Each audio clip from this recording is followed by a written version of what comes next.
Hello, everyone. Don't worry, I'm back and ready to tell you about God's temple. Did you know that the people of Israel had 2 temples? Yeah, it's true. The first temple was designed by King David, but built later by his son, King Solomon, in 970 BC. It was called Solomon's Temple and was built in just 7 years. But it was completely destroyed by the Babylonians in 586 BC. The second temple was built by the remnant of Jews who returned to Judah in 538 BC. After 70 long years of captivity in Babylon. They were led by Zerubbabel the governor and Joshua the high priest. One of the first things they did was to start rebuilding the temple. This would be the very temple that Jesus would visit while he was here on earth. However, by that time, King Herod had made it much bigger, and it was called Herod's Temple. But sadly, this temple didn't last either. It was completely destroyed by the Romans in 70 AD, and it has never been replaced. But you know, even if another temple is built here on earth, it won't be accepted by God. His presence will never shine out of it as it did before, because now Jesus serves as high priest in the heavenly temple. But God does have a spiritual temple here on earth. It's his church. Only those who are faithful and obedient to him can be part of it. Let's listen to Peter and Andrew as they talk about God's spiritual temple.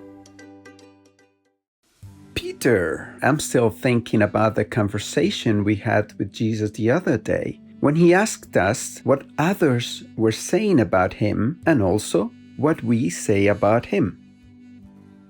Well, those questions make us realize for ourselves whether we really know who he is, or whether we're just following what others say.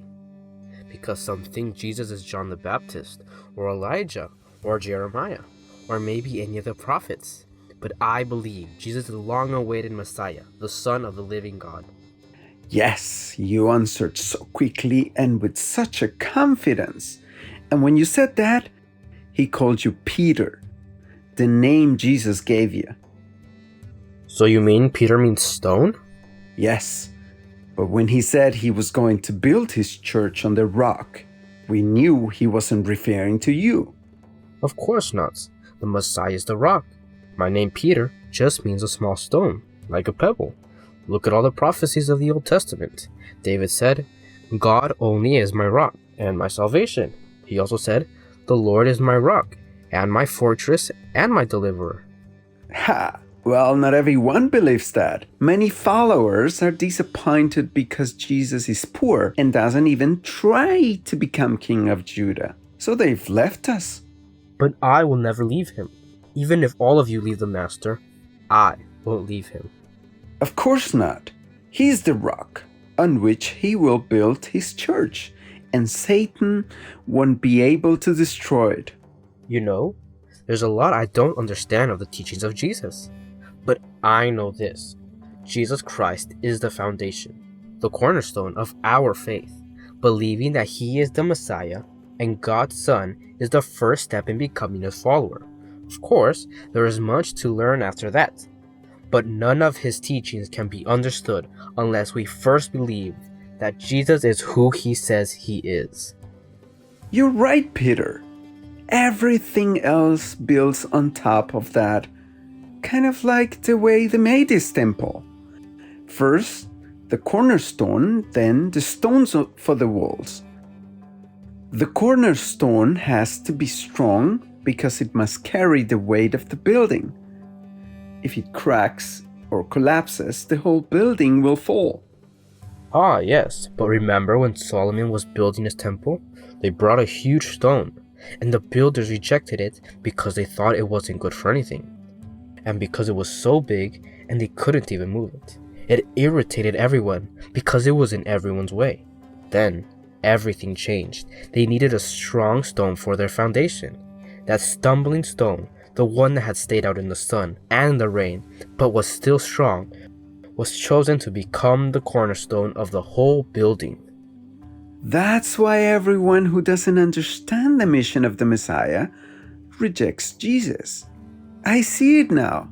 Of course, you need to accept him as the cornerstone, otherwise he will always be a stumbling block for you. Yes, and look at all these other stones in the wall. They represent each one of us.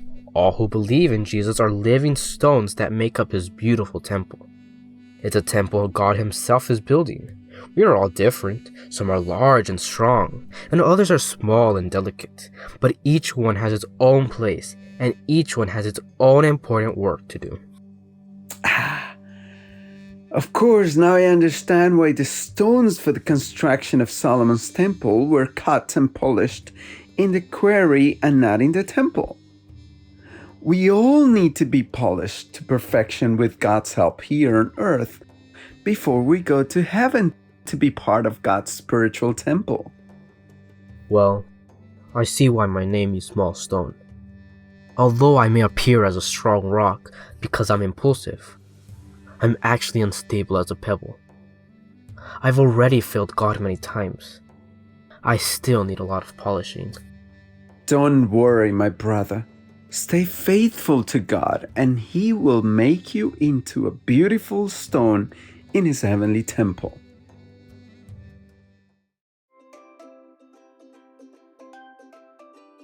Have you ever heard of phosphorescent stones? When you put these stones under ultraviolet light, they glow, even after you turn off the light. We Christians should be like these stones. When we study God's Word, the light of His love makes us glow with good works and shine with excellence in all we do, so that when others see us, they'll want to learn more about God too.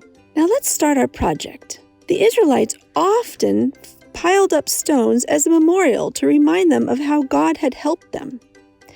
So today, we are going to make memory stones too. Find a stone and write a favorite Bible verse on it. Afterwards, you may also paint a picture beside the verse to illustrate it. So whenever you look at it later, it will remind you that God has called you to be a living stone in His temple. See you next time, my friend.